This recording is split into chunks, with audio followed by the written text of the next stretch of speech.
नमस्कार मंडळी, फुल टाईम कामवाली बाई परत आली आहे. हो, जॉब नाही, सॅलरी नाही, पण काम फुल अनलिमिटेड असतं. अलाराम वाजतो 6:30ला आणि मी उठते 7:30ला आणि मग काय स्वतःलाच मोटिवेशन देते, चल उठ, तूच नाही केलं तर कोण करणार. आणि सकाळचा चहा पिऊन असं वाटतं बाप रे, जगात परत आली की काय.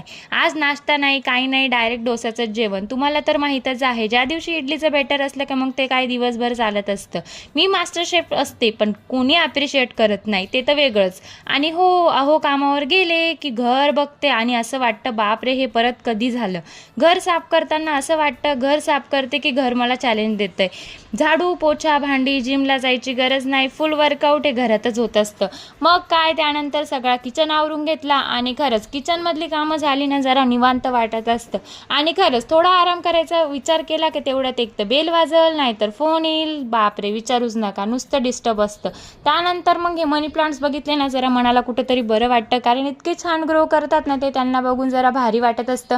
आणि मग काय, मस्त असं आवरलेला किचन बघून अजून मनाला थोडं बरं वाटायला लागत असतं. त्यानंतर दुपारच्या वेळेस अजून भूक लागून गेली होती. मग काय, या ठिकाणी मस्त असं डोसे करून घेतले स्वतःसाठी आणि मस्त बसली ते बाजूवर येऊन गॅलरीमध्ये.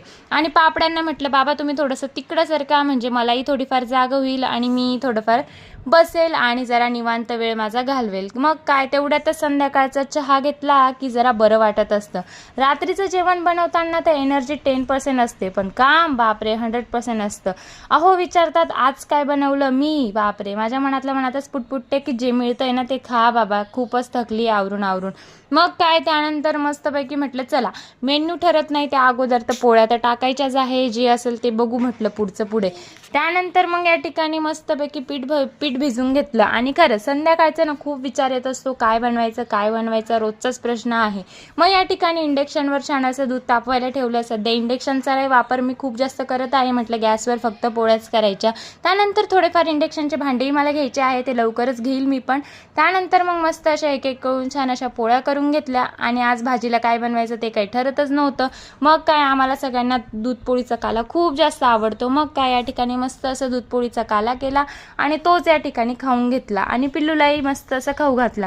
आणि पिल्लू जणू काय विचार करत होती काय माहिती, त्या कंपोस्ट जवळ बसून आता हे घेऊ का ते घेऊ, असा काही तिला प्रश्न पडलेला असेल. चला मग, ब्लॉग आवडला असेल तर चॅनलला लाईक आणि सबस्क्राईब नक्की करा. भेटूया नवीन एक ब्लॉगमध्ये, तोपर्यंत बाय.